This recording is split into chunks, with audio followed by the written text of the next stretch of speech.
शराब के नशे में चूर प्रथम जब लड़खड़ाते हुए घर की दहलीज पर पहुंचा तो उसकी हालत देखकर पूरा खानदान सुना रह गया।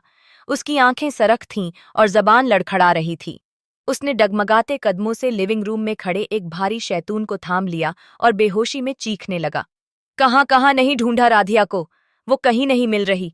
राधिया कहाँ चली गई तुम? इसकी आवाज में एक अजीब सा दर्द और उधुरापन था जो निशे के धुएं में और भी गहरा महसूस हो रहा था। दादी जो पहले ही राधिया के नाम से चढ़ी हुई थी, यह मंजर देखकर आग बिगुला हो गई। उन्होंने रजनी और ओमकार की तरफ तेज नजरों से देखते हुए ताना मारा। देखा, तुम दोनों ने अपनी आंखों से देख लो कि उस राधिया के चक्कर में उसने अपनी जिंदगी कैसे बर्बाद कर ली है। एक मामूली सी लड़की के लिए मेरा पूता आज तमाशा बन गया है। दूसरी तरफ नहारिका खामोश खड़ी यह सब देख रही थी, लेकिन उसके दिल में खलबली मची हुई थी। इसे पिछले कुछ दिनों से राधिया का साया डरा रहा था। इसे हर कोने में राधिया का अक्स दिखाई देता था, मगर वह यह बात दादी को बताने की हिम्मत नहीं कर पा रही थी।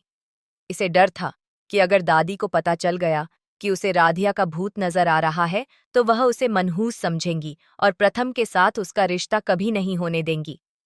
तभी घरवालों ने नहारिका से कहा कि वह प्रथम को उसके कमरे में ले जाकर सलाह दे।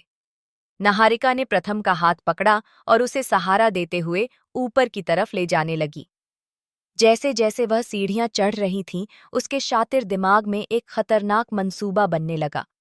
उसने सोचा, यह डर मुझे अंदर ही अंदर खा रहा है। मुझे आज फैसला करना ही होगा कि यह वाकई राधिया का भूत है या वह जिंदा है और हमें डराने का ड्रामा कर रही है। कमरे में जाने के बजाय नहारिका उसे लेकर सीधा छत की तरफ बढ़ गई। रात का सन्नाटा गहरा था और चांद बादलों की ओवट में छिपा हुआ था। नहारिका ने निश्चय में धत प्रथम को छत की मंडेयर के बिल्कुल करीब लाकर छोड़ दिया।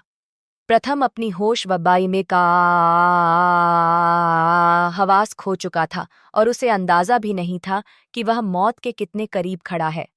नहारिका खुद एक अंधेरे कोने में छिप गई और दिल ही दिल में सोचने लगी, अगर राधिया वाकई भूत बनकर घूम रही है और उसे प्रथम से मोहब्बत है तो वह उसे मरते हुए नहीं देख पाएगी। वह उसे बचाने के लिए जरूर सामने आएगी। आज दूध का दूध और पानी का पानी हो जाएगा। इधर सितून के पीछे छुपी राधिया यह सब देख रही थी। इसकी धड़कनें तेज हो गई थीं। प्रथम निशे की हालत में झूमते हुए मंडेर से बाहर की तरफ झुकने लगा। इसका तवाजुन बिगड़ रहा था। नहारिका की नजरें राया के मुमकिना ठिकाने पर जमी हुई थी। वह बस इस एक लम्हे का इंतजार कर रही थी जब सच उसके सामने आ जाए।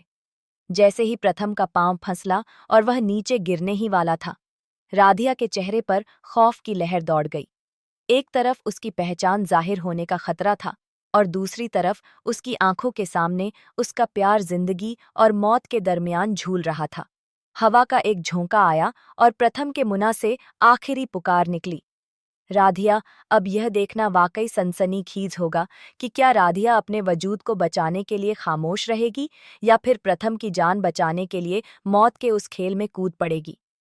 क्या नहारिका का यह खतरनाक दांव राधिया का सच सबके सामने ले आएगा?